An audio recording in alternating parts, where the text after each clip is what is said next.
Hello learner, I am Kono Naik. Welcome to my YouTube channel Ken Classes. So friends, in the first part of the teaching aptitude question series, we discussed 10 important questions of teaching aptitude.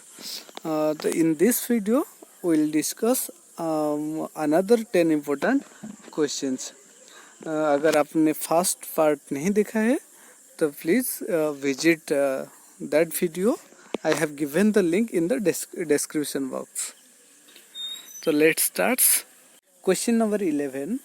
Read the question. Effectiveness of teaching has to be judged in terms of. तो friends इसी में आपको कोई भी confusion नहीं होना चाहिए क्योंकि effectiveness of teaching is directly linked with the learning outcomes of the students. So friends, always remember, if the outcomes of the students is good, then it definitely indicates that your teaching is also good. See the answer? Yes, answer is C, that the effectiveness of teaching has to be judged in terms of the learning outcomes. Okay. Then question number 12. Which of the following core value among the institution of higher education are promoted by NAC? NAC means National Assessment and Accreditation Council. So friends, NAC has set some core values to be promoted among the higher education institution. So what are these? Option A is contributing to national development. This is right. Then fostering global competence among the students. This is also right.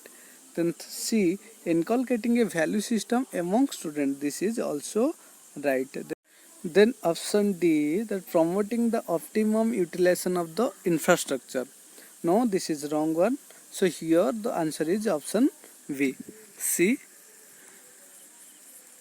Answer is V.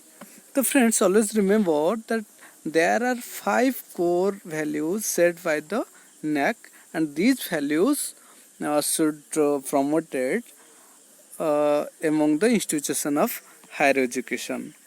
So these 5 core values are here. See, NAC set these 5 core values, and the first one is contributing to national development, fostering global competence among students. Then third one, inculcating a value system among students. Then promoting the use of technology, and last one is quest for excellence. So friends, remember these 5 core values, and these values should promoted by the NAC among the higher education institution. Comes to the question number 13. Which set of learner characteristics may be considered helpful in designing effective teaching learning systems? So see, learner characteristics that helpful in designing the effective teaching learning system. So the option I, that prior experience of learners in respect of the subject. Yes, this is the correct one. Then double I, interpersonal relationship of learners, family, friends. See, these interpersonal relationship of learners and socio-economic status of the parents, these all are the out of teaching learning systems. So here the double I is the wrong one. Then comes to the third one, that ability of the learners in respect of the subject. Yes, this is also right. Then IV, students language background. These characteristics also helpful in designing effective teaching learning systems. This one is also right. And V, interest of students in following the prescribed dress code. This is also out of the teaching learning system, and this is a wrong one. VI, motivational orientation of the student. Yes, definitely this motivational orientation of the students help in designing effective teaching learning systems. So here the right answer is option B. Then question number 14. This is a assertion region type question. In assertion, teaching aids have to be considered as effective supplement to the instruction.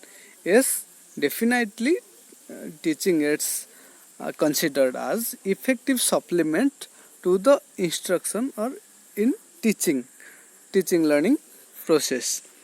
So this is true. Then comes to the reason, they keep the students in good humor.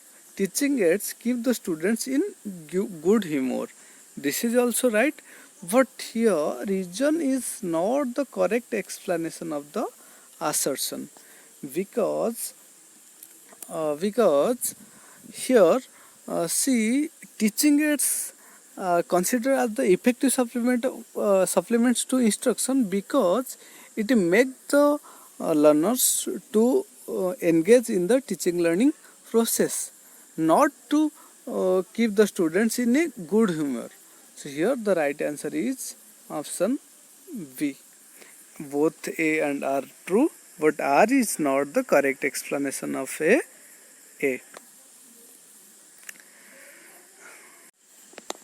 Now comes to the question number 15. This is a matching type questions.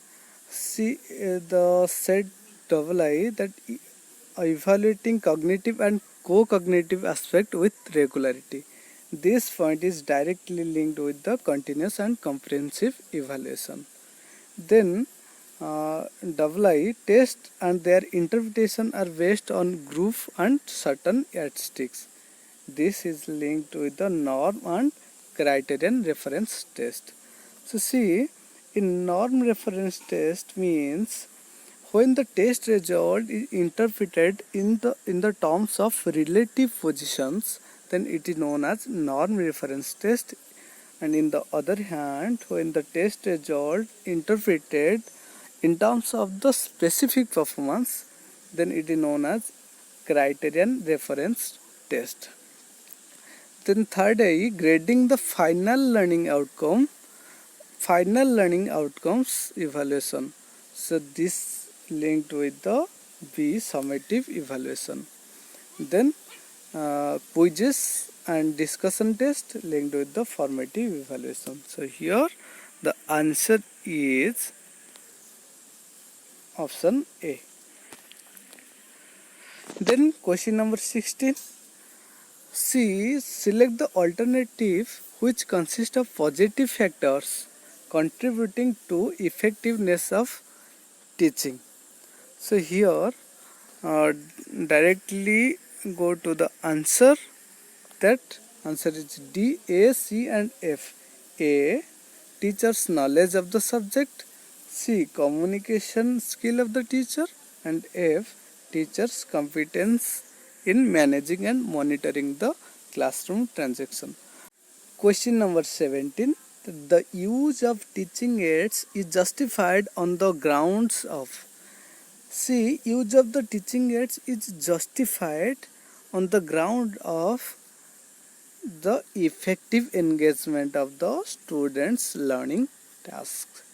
Always remember that the teaching aids is directly linked with the effective engagement of the students in the teaching learning process.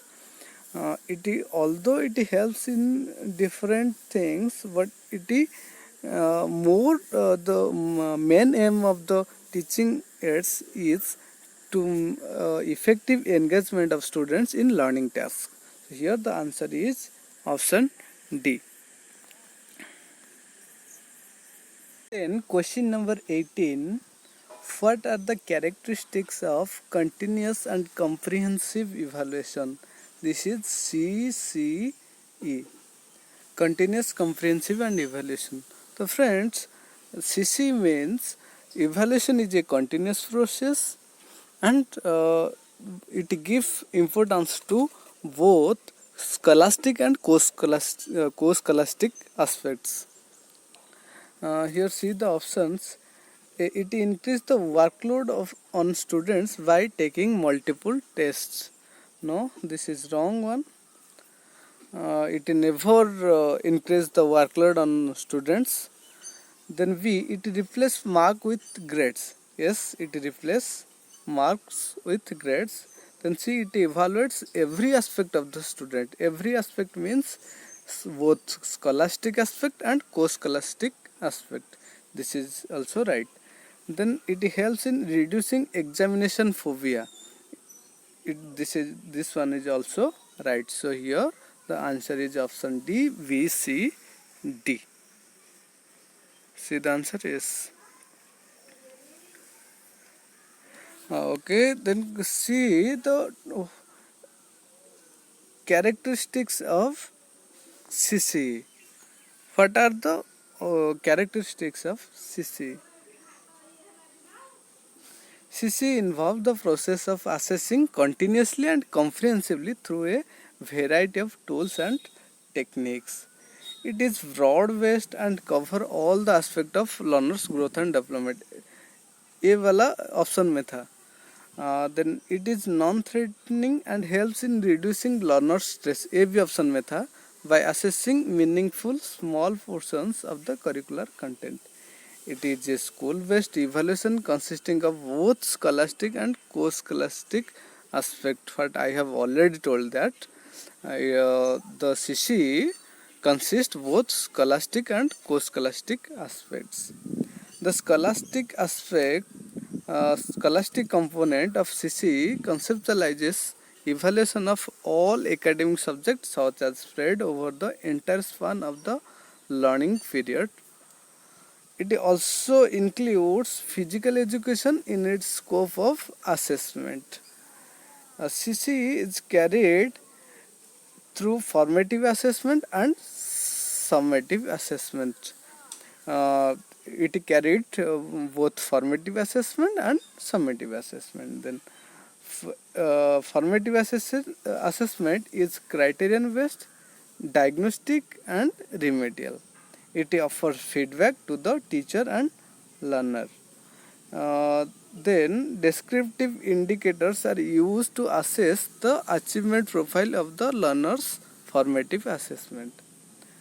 Then summative assessment involves regular and norm-based assessment of all academic subjects at the end of a term.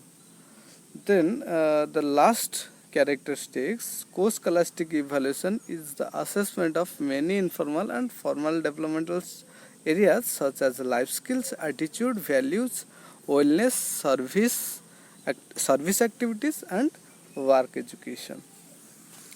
So these all are the characteristics of CC. These all are important for UGC NET examination. Then comes to the question number 19. Which of the following attribute denote great strengths of a teacher?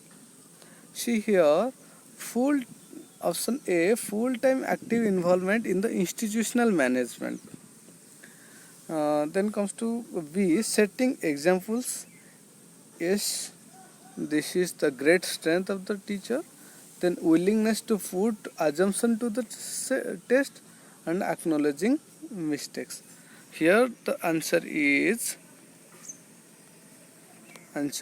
option B, C and D. Then question number 20, this is the last one. Which one of the following statement is correct in the context of multiple choice type questions? See, there are multiple choice questions are more objective than true false type questions. B, they are less objective than essay type questions.